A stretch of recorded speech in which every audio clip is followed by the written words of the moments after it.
لكم وتقدير المتحدثين الكرام على مشاركتهم معلوماتهم القيمة وخبراتهم الواسعة. الآن سننتقل إلى جلستنا الثالثة بعنوان Building a Sustainable and Inclusive Tech Workforce. أود دعوة آية الجبيلي. طيب أهلا وسهلا بكم جميعا والحضور الأونلاين. احنا معانا الحمد لله يعني آلاف المتفرجين أونلاين، وهي بس الناس عشان الجلسات طويلة شوية فبييجوا ويروحوا. أنا حابة أقدم البانل الجلسة الحوارية الأخيرة والثالثة يعني بنسميها التشيري أون توب for this day building sustainable tech workforce. فحابة أدعو بداية دكتور علي الفيالي من الكويت، دكتورة فاطمة العقيل، محمد عمرو، وكمال فرج. أهلا وسهلا بكم جميعا.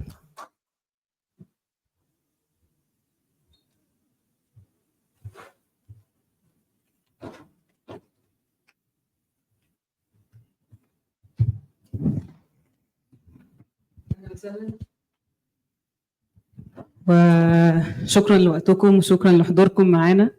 ويعني we will try to balance between English and Arabic as much as we can. Okay. So this panel is about how to encourage the young workforce and how to enable our societies and communities with very talented young people and the senior ones to take the lead of our current business growth. I want to start with everyone to introduce quick intro. So Dr. Ali. Assalamu alaikum. Dr. Ali Jbeli. I'm assistant professor at College of Basic Education Computing Department, but also I'm playing roles. I'm a member of board directory and Artificial Intelligence of Things Association in Kuwait. We just announced it and founded it last year. It's been a year exactly. And also I'm a member of IEEE Region 8 Younger Professions and playing roles in IEEE Kuwait sections, trying to empower youth and students to be new tech leaders.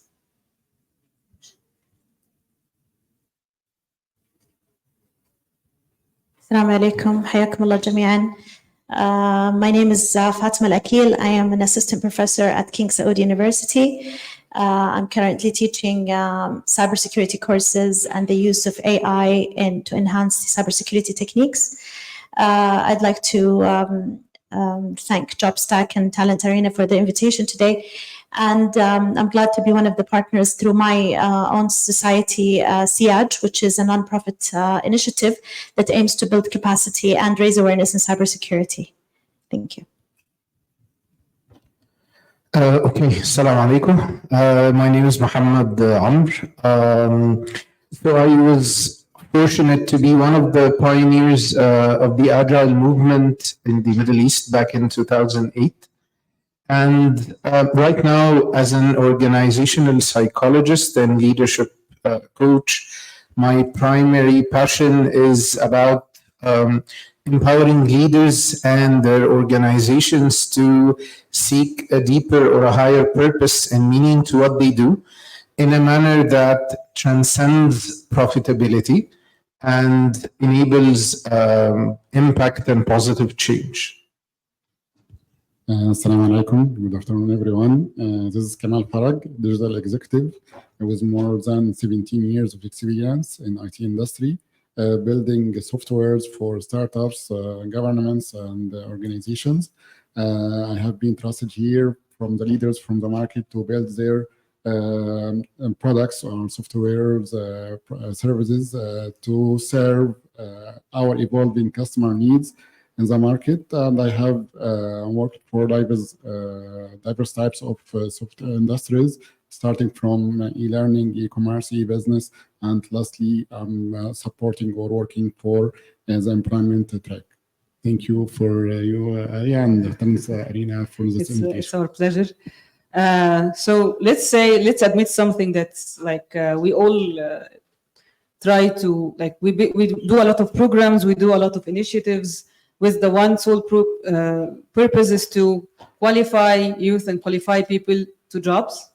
There is a very alarming statistic that in our region, there is more than 40% unfilled jobs till 2026, meaning there are a lot of vacancies open that are searching for the right people to come, and businesses here are not capable of finding these people yet. And on the other hand, there are a lot of money, a lot of initiatives and efforts being put into upskilling people after graduation, and trying to and communities and side projects and accelerators that help them to innovate and so on.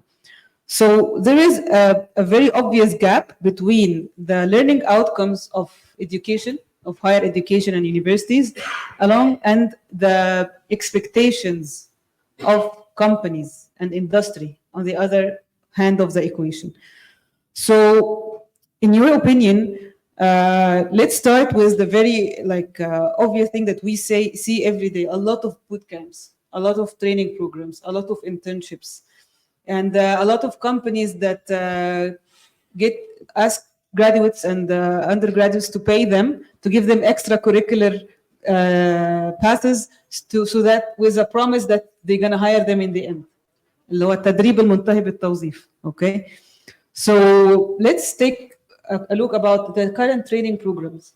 What is lacking into it, and why it is not yet solving the problem that we are currently facing? Dr. Ali. Yeah, I'll take it from another point of view, like from because I'm working in developing curriculum in my university. It's like kind of when we was like as academic people, when we trying to develop a curriculum, it's like a very long journey until you develop a new curriculum, until you get approval. I use case like for my department, we have initiatives to update the curriculum, and this has been taking more than 6 years. I believe that after 6 years, this curriculum will be outdated as we see the fast growing and evolving technologies, and everything's like nowadays, like I think since 2022, and when ChatGPT being available to public, many things is changing. Even when we're thinking about how we can assist a student, and we evaluating them has been changing. In other terms of getting some training programs, this training program to fit one job.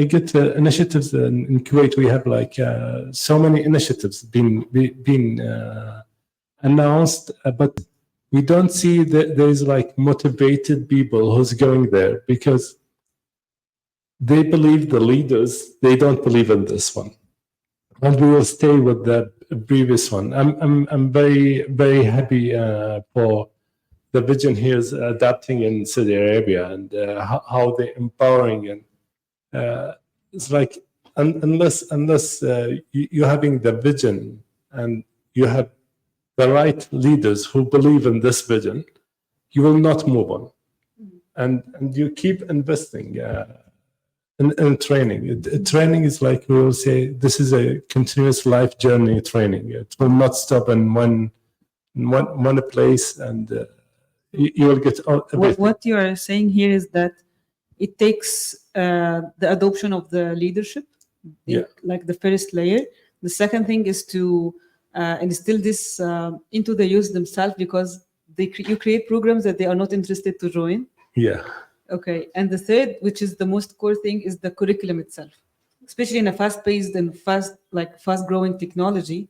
Like in 6 months, the curriculum is obsolete at a point. Yes. I remember when I was in computer science university, we didn't have Android. We didn't have Facebook. We didn't have a lot of touch things. It wasn't there. I'm not that old, but it wasn't like when I got graduated, these things were out. And it took us to relearn everything again to match and cope with the market. So yeah, curriculums need to be. I have a different perspective. I mean, I do understand the problem of the curriculums taking so long to be validated and to be, I would say, approved and to be looked at. But at the end of the day, we do have course projects. We do have lots of homeworks and assignments and things like that. Having capable faculty members where they are actually up to date and knowing what's going on in the market, learning the trends and adopting that into their homeworks, that would make a tremendous, I would say, change in terms of the curriculum. You wouldn't look at the curriculum being very old or like outdated. You would have more applied side to it where it's trendy and keeping up with the technology that's going, in the market nowadays. So what do you say about the postgraduate programs that are still not enough and not getting us in the middle even to finding the right graduates and talents to join the workforce immediately? So the graduates, even after joining the boot camps, they are still not hitting the ground running. They still need more onboarding, and industries can't wait all of this time. I think we need to be specific. What is it exactly that is lacking there? Is it communication skills, soft skills? Is it core knowledge? Is it skills of applying actually this knowledge into the technical aspect of whatever discipline they're studying? We need to be very specific because that can be actually addressed in the university environment, in addition to the communities that are derived from the universities, and also the nonprofit initiatives that are going on in the society. I think one of the things I would say, reflecting on my own experience, is SIAJ. We've actually built that community for this specific problem, is that we see, for example, cybersecurity concepts of, all of these confidentiality, integrity, availability, blah, blah, blah. It looks very fantastic on paper, but we really want to know how is this applied in real world. So in that case, we do actually invite people who are professionals working in that field to give in their like hands-on experience and their hands-on, knowledge of how these things can materialize in real world. And this gap can be bridged through these kind of communities. Yeah, if that's what you're looking for. But I mean, keeping up with the technology, sometimes the faculty member needs to be up to date as well. Yeah, that's very core and very alarming as well. So Hamad, I believe you have been working with the concept of purpose-driven and the coaching and therapy for youngsters. So in your perspective, what currently the graduates, where we refer to them as Gen Z, what are the current strengths and challenges they might be facing that we can collaborate and work into facilitating them or bridging the gap and making the gap much tighter for them to jump directly to workforce? Okay, so my experience with the college graduates or the senior students or the ones that are in the workplace already, you can observe some of the common traits in that generation that I would consider them strengths. One is they are very adaptive. They can take risks much more than us millennials. They have no issue in challenging the status quo. They are much more ambitious, while I remember we were much more compliant. They are also much more aware about the societal and systemic impact of organizations. Yet, on the other side, they have their own unique challenges. They are very much distracted. They are not emotionally resilient, so they are not good at handling stress. And that is reflected in a lot of youngsters constantly jumping from one job to the other, leaving their jobs early. And I feel that has always invited a question about what are the crucial skills and capabilities that are that this generation is lacking. And then I would say the problem is leadership and human skills are the biggest gap that I see with that generation. Because again, all the technical skills and the job-related skills, while I acknowledge the current challenges that we were discussing, but still, that's the current focus of all corporates and academia as well.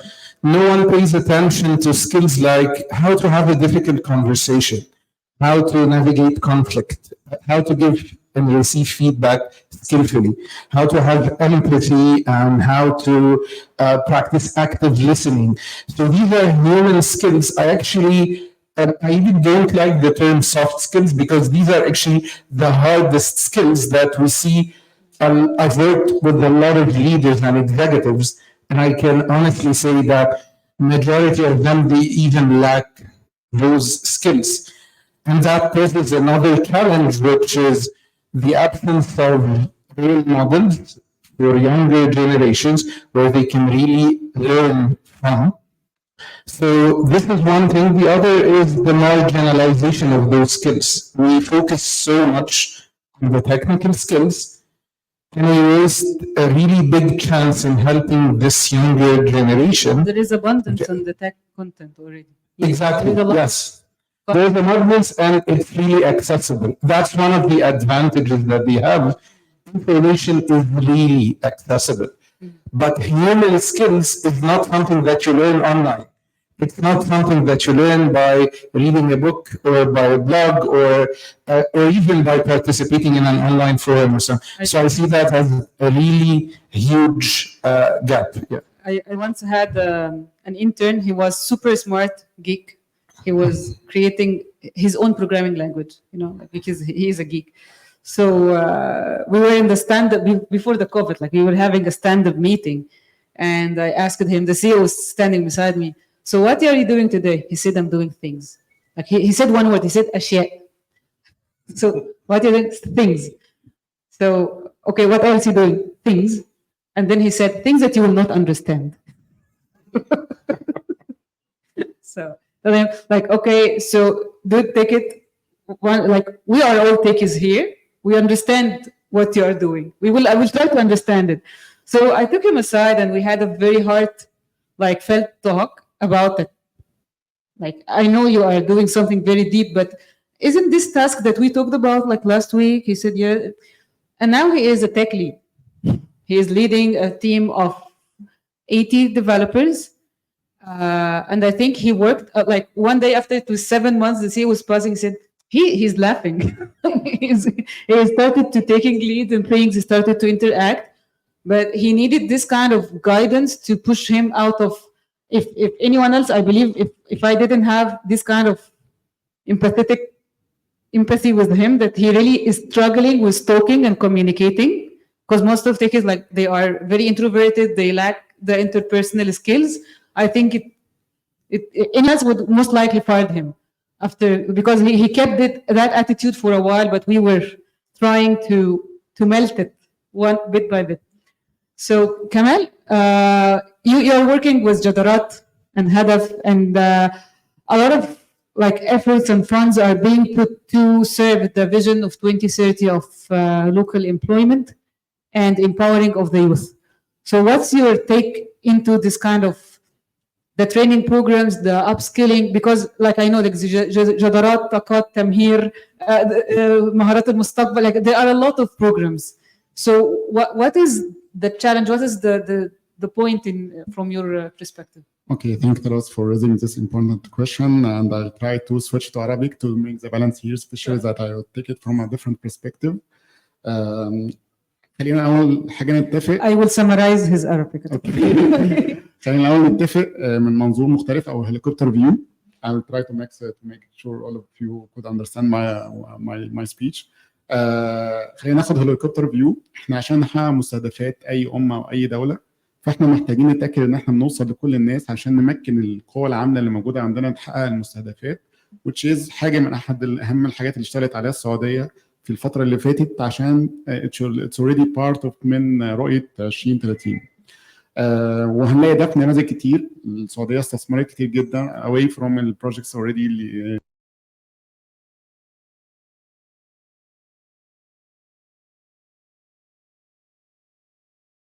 اعملها فور اكزامبل. كمان اهتمت بالعمليات او القدرات المستقبليه اللي احنا بنشهدها اللي احنا بنحتاجها دلوقتي زي الذكاء الاصطناعي والامن السيبراني وما الى ذلك. بس ده ما يمنعناش ان احنا ستيل محتاجين نبذل مزيد من المجهود في الموضوع ده، بسبب او الهدف منه ان احنا عايزين نوصل لشرائح اكبر. فكره ان انا محتاج اوصل لمحدود الدخل، الناس اللي موجوده في اماكن نائيه، ذوي الاعاقه، كل الفئات دي محتاجين نوصل لها بشكل افضل وننمي القدرات اللي الحضرات ذكروها دلوقتي، ان احنا محتاجين ننمي القدرات ده. طب ده يتم تنميته ازاي؟ عن طريق توفير تشانلز ومنصات زي ما تفضلتي اللي اوريدي بتدعمها الحكومه دلوقتي، اللي هي بتقدم محتوى ووسائل تنمي قدرات القوى العامله اللي موجوده في الدوله، وبتكون مجانيه او اتليست بعضها بيكون بتكلفه منخفضه.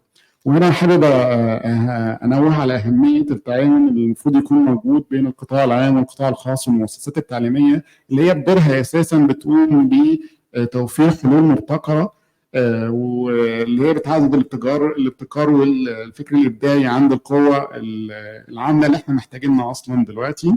بس خلينا نبرز حاجه مهمه جدا، واعتقد دي لو حطيناها قاعده اعتقد دي هتبدا تساعدنا ان احنا نتشيف الجول بتاعنا، وهي فكره التنوع والشموليه. احنا محتاجين كل واحد في المجتمع بخلاف الخلفيه بتاعته، بخلاف التعليم، وبخلاف مكانه، وبخلاف ظروفه، يكون على مسافه واحده من كل الفرص الموجوده، ان هو يبقى قادر يوصل لكل الفرص التنمويه اللي قادر يطور بيها من نفسه. اعتقد ان احنا نحط الاوبجيكتيف ده واضح قدامنا يساعدنا في بناء الاستراتيجيز اللي احنا نحقق بيها المستهدف ده، ونقلل الجاب دي بشكل كبير جدا، ونبقى قادرين نضمن ان احنا عندنا القوة اللي بتلبي احتياجاتنا في السوق. So I will brief it. Sure. So you made it hard on me. So Kamal, like he said, we want to merge between the academic part, the government, and the industry side, like this triad, to merge and be more inclusive and to have and to reach out to a wider audience and a wider spectrum of talents, including the people who needs accessible solutions and accessible education solutions, people who are in rural areas, underprivileged sector of talents, and I believe and that should be all aligned under the full leadership of the country. Exactly. Yeah, because if it's not empowered by the management and the leadership, then a lot of efforts could go in vain. I have another point of view, which is called, I used to call the grassroots movement. Like when we do things from the communities, the IEEE, like people who take this further because they believe in it and because they believe like they can do impact. Okay.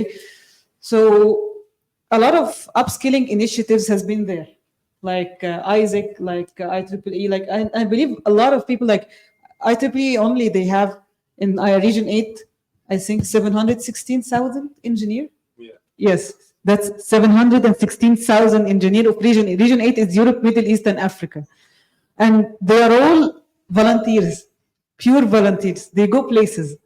So and I'm not doing it because they are partners, but because really it's powerful. Like how a group of people go that big and do that kind of impact.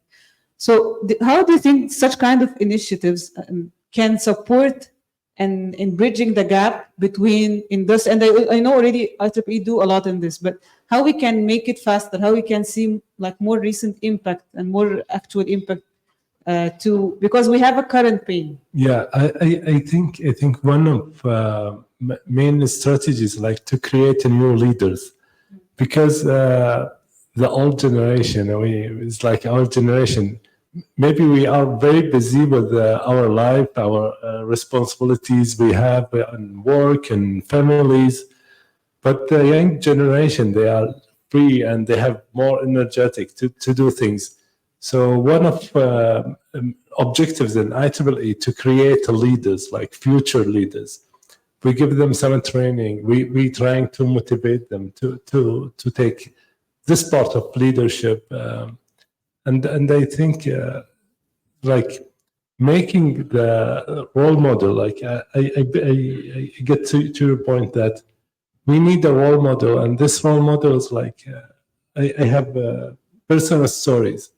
When I say to my student, you should keep studying and go further, not just like keep yourself within the university. I have one of my students. He was there, and I tell him that there was a iOS programming course. And he told me, okay, I will register. I tell him, even me, I don't know how to program iOS. Let's have a deal. Me and you, we joining this course, and we was in a group. We creating a project together. And he was very happy that he see me like at the evening, me and him were staying in the same group and we studying together. Then in the morning, and he's a professor. Wow. He worked very I hard. think we should. That's an extra step. honestly. That's enough. And after he graduated, like our graduate, our teachers, but because he get this passion of working in this, now he's having startups for programming development, and he's going in his path. And always when I saw him, he said, "You changed me." The other people, they're saying the same. And this is like, I think now he will give impact for them. Keep doing the same thing with other people. With other people, Yeah. like this is that you put the seeds and will growing up and giving things. I believe this is what we need. We need to show some role models that people can be inspired by them. If we don't have any model that this is doing this, I always, even in orientations, I bring people like, this is a guy, he was staying in same place, now he's a professor in the university. This is a guy, he was staying in the same place, he has successful business. That's why it's like you keeping motivating them to do more. And I have one more from Ministry of Technological in Kuwait. When we went as an association, he said, you have more freedom to work and play around. We are in governmental, we have some ties, and we didn't give some initiatives that you have freely, you can do it as NGOs. So we need NGOs roles, non-profit. They're having leads and more educational parts and inspiring people. And as you said, like soft skills is hard skills. I always in my capstone project, the first lecture I tell them how to present your project as your startup, because don't think this is a project you will get a grade and that's it. Think this is your startup and you work on it. How you can sell your idea. Yeah, that's definitely. So, Dr. Fatima, like, how do you envision the continuity of the give back and the sustainability of such communities and initiatives? Because now it's led by you. So let's say how you can, and what cross your mind, like how you can keep this growing and expanding and maybe going to different domains or aspects, or more serving more graduates, not only the undergrads. What do you think about it? I mean, this is very tough, to be honest with you. I mean, especially in volunteering, I would say sector, the third sector, where people, they come for the purpose of giving back to the society. The only issue that we face in that domain is the sustainability. I mean, you can be really like energetic today and giving a lot back to the society, probably being part of the mentorship program, or probably giving back on terms of like workshops and any kind of technical session that you can give back to society. But then we come back to stage one, where people are not interested anymore because they've tried this. And this is where I think it's very important to tie these initiatives to a sustainable system, whether it's a governmental support programs or to existing companies that have similar interests. So, for example, if you are interested in building communities, probably creating sessions that are focused on building capacity in technology, for example. You could associate that initiative with one of the big leading companies in the region to make sure that this initiative always sustainable. You cannot do it on your own. It's impossible. It will be a one-man show. Once this person is not there anymore, the whole initiative will not, proceed as it used to be. So sustainability is actually a key, and it has to be looked at differently. And I honestly speak, this is one of the things that I find very critical to my own initiative. It's because I can get a lot of people who are enthusiasts for about 3-4 months, and they give back to the society, and then suddenly they disappear because they just feel that they've learned something and they are no longer, trying to give back. And I would, I think, comment on what you have just mentioned about this generation understanding of giving back to the society. I think people now are more, or the younger generation, they're more individualists rather than thinking about the community. Yes. And that should be taught, actually. I mean, we should teach them that it's important for you if you want to grow, you need to be able to give back by giving a mentorship program, being a mentor. Whatever you learn, you have to pass on for the good of humanity. So Mohammed, let's build up on this. How do you think we can teach this kind of, how we can bridge this gap? What kind of skills that are teachable, from therapeutic perspective and impact perspective? Because giving back is absolutely, no one is forcing it on you. And taking yourself faster and equipping your this kind of personal awareness, the Shohari window, knowing that I don't know a lot of things. This is because they come to the workforce with I know it all. I'm good. Google gonna hire me tomorrow. They have this kind of perception.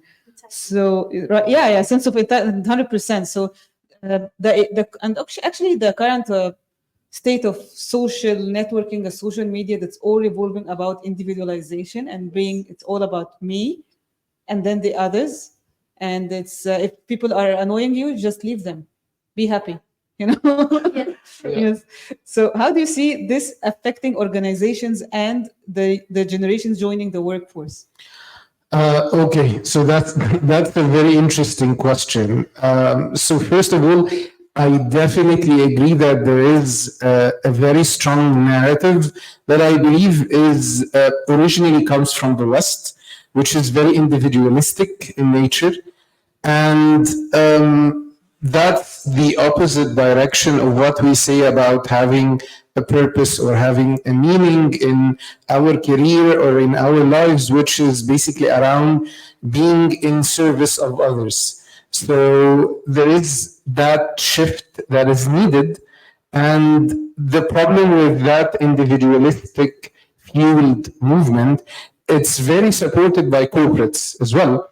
Because corporates that are really dominated by profitability and by materialistic gains, they actually are very fertile ground that nurture that individualistic motives in nature, because people at that point, they get to know that in order to grow in the food chain, I need to pay attention to my own interests and my own gains. So there is little focus on how can I be in service of others. And the other challenge is we probably understand human motivation. We got it wrong. And I remember we had a discussion earlier about that, which is we assume that we need to satisfy our basic needs first, so that we can look at beyond those basic needs, which is we call self-actualization. But in reality, there are a lot of psychology schools that beg to differ. I would say their hypothesis is that having a purpose and meaning that's about being in service of others comes actually even sometimes before those basic needs. So in a way, back to the question, I think it's very important to design programs that help students and young leaders really discover their own purpose and their own meaning that's unique to them. It's unique to their circumstances, it's unique to their strengths, and it's unique to what they want to do in their lives, and really strengthen that narrative and relate that narrative to their own strengths that they can capitalize on, whether in their careers, in corporates and in organizations, or in community development. Because I really don't want the narrative about purpose and meaning to be just around giving back and community work, because we can, if we get easily distracted by our primary job, then we would see this as a secondary thing. But it's more to really have a very clear view about what do we aspire to achieve, what's our driving force, what is the meaning or the purpose to what we want to do in our careers, and then they can see giving back in service of others as a primary cornerstone of that purpose rather than a secondary thing. طيب كمال، هل في برامج موجودة دلوقتي like to let's take it a step up يعني the middle management, the guys who are like let's say 7 years experience and above, do you currently have any kind of programs support يعني الناس دي هم like could be the cornerstone اللي نبدأ من عندها, like we start from it all the access to the like 7 minus years of experience to put all of this good fancy stuff in. Do you see this happening or في أي plans? Yes, exactly. And thanks for taking another helicopter view and strategic overview about this topic. And direct answer for your question, yes, we already have it. And especially in Saudi Arabia, there is something called career counseling and comprehensive career counseling that brings a set of experts who have the experience, who could guide the users or the beneficiaries to tell them how to improve their careers. If they have decided to change or do any change on their career path, they could help them on that, or even they could help them to reach to another or a wider point or ان هم يوصلوا لنقطة أبعد في الكارير بتاعهم. بس بما إن إحنا اتكلمنا على more strategic view, I think when we talk about strategies, we need to really mean it, because we have to have a solid and long-term strategy for supporting this area. And when talking also about strategy, we have to be very cautious, because such strategies are very expensive and costly when planning for it. And actually, I have been involved in one of these strategies, and it was very costly. You could imagine that we might pay for pennies just to make internet available for people to learn, or to be able to learn online. That's the first one. Second point, we need to emphasize on two main important things here. First one is open learning. We need to support the idea of open learning, and we could help for. Can you elaborate what open learning means? إن إحنا يبقى عندنا المنصات بتاعتنا أو المنصات اللي بتقدر توصل للناس بشكل أسرع وأسهل، بيبقى عليها محتوى ذو قيمة. المحتوى ده يكون قيم بتكلفة قليلة أو مجانيا يفضل. That's first point. Second point, continuous learning. And actually we need to emphasize on this point. لأن إحنا صغيرين كانوا دايما بيبقى عندنا منظور فكرة إن إحنا في بعض الوظائف هي بس اللي بتحتاج إنها يبقى طول الوقت قاعدة بتتعلم. في ناس متخيلة بس الدكاترة والمهندسين هم بس اللي محتاجين يتعلموا. التغيير ده لازم يتغير تماما. إحنا في عصر دلوقتي بقى يتغير بشكل كبير جدا، ال AI بيغير فيه بشكل كبير جدا. فلازم يبقى في فكرة التبني لل-continuous learning. And continuous learning ده not just from the individuals, it should be also adopted from the public and the private sectors, because of adopting these practices would help them to upskilling the skills of their employees, and that will for sure be reflected on the productivity. Last point, we need to focus also, as I mentioned, on the new trends of technologies, blockchain, AI, cybersecurity, big data. All of these trends are changing our life. We have to have at least the fair knowledge about that. ده لازم يبقى عندنا محو أمية للجزئية دي في الأعمال بتاعتنا. ودلوقتي ممكن أديكم مثال بسيط جدا. من سنتين كانت الناس بتشوف شات جي بي تي إن هو حاجة، حتى إيفن في التك فيلدز كانت الناس بتشوف يا الموضوع صعب، أنا لسه هسجل محتاج سيم كارد عشان ما اشتغلش في الميدل ايست وهكذا. دلوقتي نقدر نشوف الناس العادية في الشارع بتستخدم شات جي بي تي بمنتهى السلاسة وملهاش أي علاقة بالتك. Actually, you can find even influencers who are creating funny content on social media are just using ChatGPT for creating their content. So I think it's now very important to adopt these technologies, or at least have the fair knowledge about these technologies to improve their skills عشان يسدوا الجاب اللي موجودة في السوق. Okay, perfect. طيب, I would like to let's shed a light أكتر على فكرة يعني خلينا اعتقد الجاب هنا هي جاب ما بين الجنريشنز more than it's gap from يعني the people who are hiring inside the companies. They are coming from a mindset of capitalism and they want things done right now, and youth who are just graduated, who everything was revolving around themselves, who just like they are new and shiny and seeing things from different perspective. So I think it's kind of a gap between generations other than a gap between industry and academia, because also the academia has a generational gap between the professors and the student, and then they go back to the same gap. So they have curriculum people who design, curriculum designers who are stagnant with old curriculums, and they have bosses who are stagnant with old school of doing business. Can we see it like this, or I'm exaggerating? It just hit me now. Like, yeah, it's the generational gap. More of it's a workforce, outcomes of education and workforce. And I think even the parents, and then the parents, maybe we will see the parents and they want to see their kids as doctors or lawyers or engineers, civil engineers. And now I think if we go for how we encourage youngs to go with this new trends, cybersecurity and web development and programming.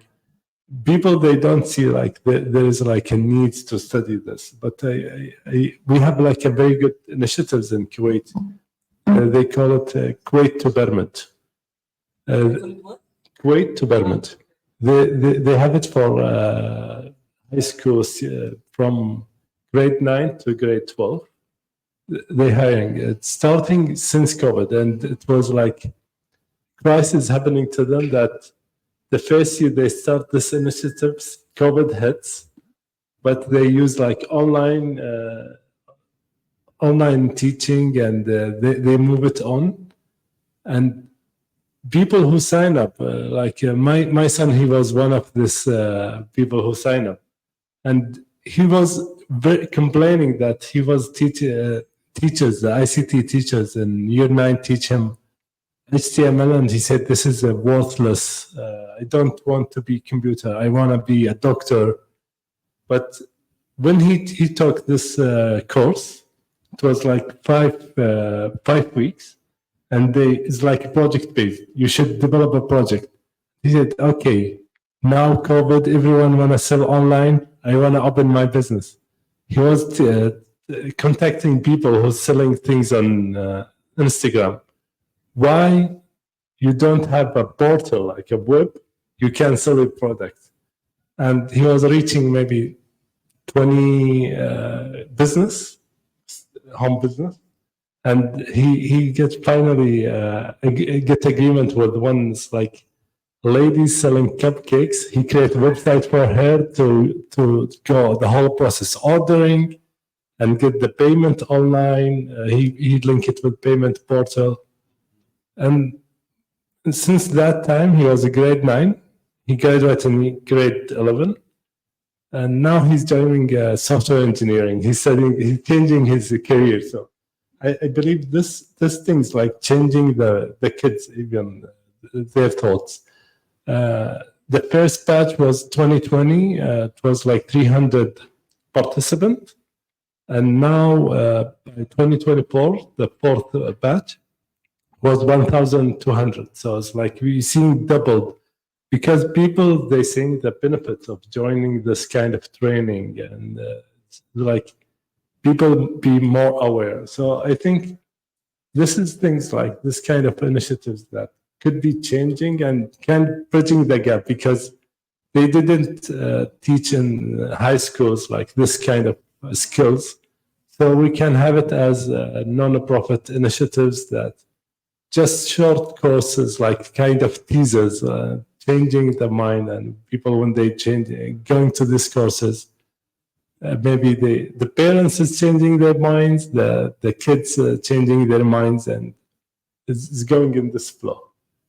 And even like when we say like training the top management or middle management, I think it's like keeping offering like when you said open education, they said always make it easy for them to get this knowledge. And people now is like liking snaps just like 20 seconds. If you want to have some information within 20 seconds, Yes. to give it to them. Yeah.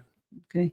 So kind of wrapping comments about the topic and how we can, like, because a lot of people in our communities, like we have more than 100,000 people in our community, like the people watching us. And we had a lot of, in the kickoff JobStack yesterday, we were talking about the impact of community. We had content creators of YouTube, content creators, like one of them, he has like 500,000 subscribers. We had a lot of content creators, and we actually have one of our partners called Kabila. They have a social network in Arabic targeted to tech guys, and it was all done on a volunteer base. Like we have a lot of contributors to this event. As a final key takeaway to them, how we can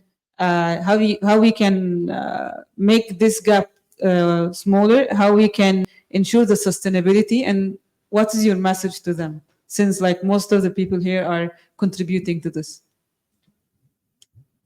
I mean, the sense of responsibility, I guess, needs to be reinforced, whether it's during grade school or during university. Understanding your role as a member in the society is very important.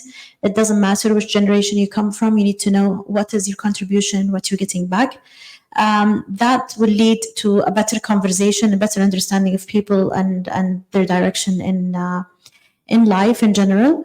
And in terms of building this, bridging the gap between the outcomes of the university and the market, I like that perspective that you just mentioned, the triad of academia, industry, and government. You cannot do this on your own. You need to reach out to different types of societies where the interconnectivity will make whatever initiative you're working on more stronger and has a stronger reach. In addition to that, building also an ecosystem of where these efforts are appreciated. I mean, you don't want to be just throwing water in an ocean. Nobody really knows what's your contribution, what you have done. If you mentioned a lot of, for example, the YouTubers are connecting. Who are these people? We want to know them. We want to get to reach out through probably your channel as a JobStack or Talent Arena.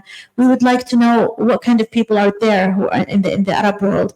I would personally be interested to see which talents do we have? What are their subspecialties? How do we work and collaborate with them, whether it's for a good purpose or also for business? So it's important to have this kind of reach out to these people and create good relationships with them through, a stage like this one.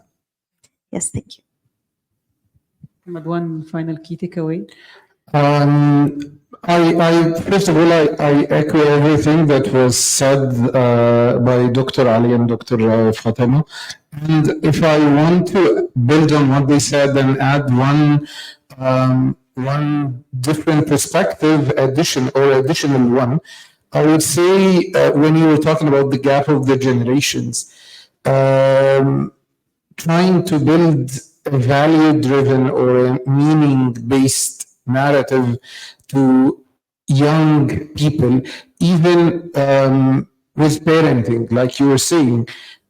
There is a difference between telling a kid if they think about a career or college, which college they should join. There's a difference between telling them that's a trendy thing, businesses require this, versus what are your strengths and what are you passionate about and what kind of change do you want to bring, and then what kind of career align with that path. So it's building a narrative that's a bit value driven rather than looking at the common trends or what companies or what businesses wants. This is important, but right now it has become the one and only driver. And that has actually led back to the problem of role models. We see a lot of younger generations, the role models are influencers online, YouTube content creators, and for them it's not even about the content, it's about easy money. It's about doing something online. It's very easy, very accessible, and gaining a lot of money. So it actually nurtures that very superficial and materialistic traits in those youngsters very early. And I say that should be replaced by a much more meaningful narrative that should be supported by schools, parents, and universities, and ultimately businesses as well. طيب خلينا ناخد ده من منظور مختلف شويه. خلينا نبص لها من ناحيتين. احنا عندنا اليوث او الشباب، وعندنا المنظور الثاني ما هو حبل الشباب. فلو احنا عموما لو هنيجي نغير في عقليه الناس، بشوف ان اول حاجه انا لازم ابدا اغير في مداركهم او ادراكهم والاويرنس، ان انا بنمي الاويرنس عندهم. فانا محتاج اول حاجه انمي الاويرنس عند الشباب باهميه التقنيه في حياتنا عامله ازاي، وده يقدروا يلمسوه بسهوله، يقدروا يلمسوه في الابلكيشنز اللي بيستخدموها على الموبايل، يقدروا يلمسوه حتى في الالعاب اللي بيلعبوها، يقدروا يلمسوه في الابلكيشنز اللي بتسبورت الحلول التعليميه والحلول الصحيه حواليهم. دي اول حاجه. الحول تاني حاجه بعد ما نوعي الادراك عندهم، نبدا مرحله التحفيز. طب التحفيز ده بيتم عن طريق ايه؟ ازاي بيبداوا يلمسوا تقنيه، ازاي بتبدا تلعب دور في حياتهم، ازاي انها بتبدا تطور من حياتهم، وازاي كمان هو يبقوا جزء من التحول ده، ممكن تبقى مهنتهم نفسها. الحاجه المهمه الثانيه اللي احنا محتاجين ننميها عند الناس، واللي هي القدرات التقنيه كمان اللي موجوده عندهم، ان في مفهوم خاطئ شويه عن ان التقنيه والتكنولوجي او التعلم التكنولوجي مرتبط بان انا اروح اتعلم برمجه، مرتبط ان انا بروح اتعلم شويه ادوات. لا، الموضوع بقى مختلف عن كده. محتاجين ننمي اهميه الاهتمام بالكريتيكال ثينكينج والبروبلم سولفنج، لان ده اللي بيفرق دلوقتي حتى في المجال التقني. البيور المجال التقني الناس عارفه كويس الفرق بين الكودر والسوفت وير انجينير، مين اللي بيحط الحل ومين اللي جاست بيعمل كودينج. That's from a perspective from youth perspective. تعالى ناخد ده من منظور مختلف، which is تعالوا نبدا الموضوع من بدري، لان انا مش هينفع ابدا اخدهم في مرحله متاخره. محتاج اهتم بيهم في المدارس والجامعات، يبقى في مبادرات عمليه وفيها مشاركات انها بتقدر تنمي الناس وتسد الجاب اللي موجوده دي. كمان لازم نبقى اهتم جدا بالشراكات اللي تبقى موجوده بين الجامعات وبين القطاع العام والقطاع الخاص، انهم يوفروا لهم فرص تدريبيه زي السمر كورسز اللي بيتم انها تشاركهم ويشوفوا اثر عملهم ده على العمل بشكل مباشر يعني في السوق. اعتقد بدمج النقط دي اعتقد نقدر نسد الجاب اللي موجوده دلوقتي عندنا. That's amazing. ويعني الفيد the comments that's coming for the talk is good. أنا عارفة إن الوقت اتأخر هنا، بس يعني in Egypt and other areas is still in Europe it's still earlier.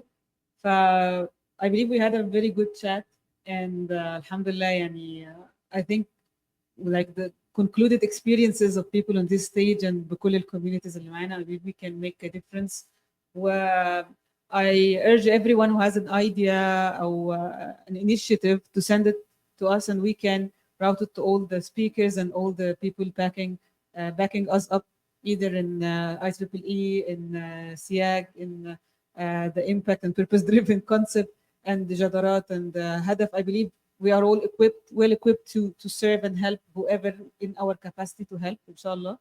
So I want to thank you. I cannot thank you enough for your time and efforts and valuable inputs that you shared and insights to this panel and to our audiences, either here and online.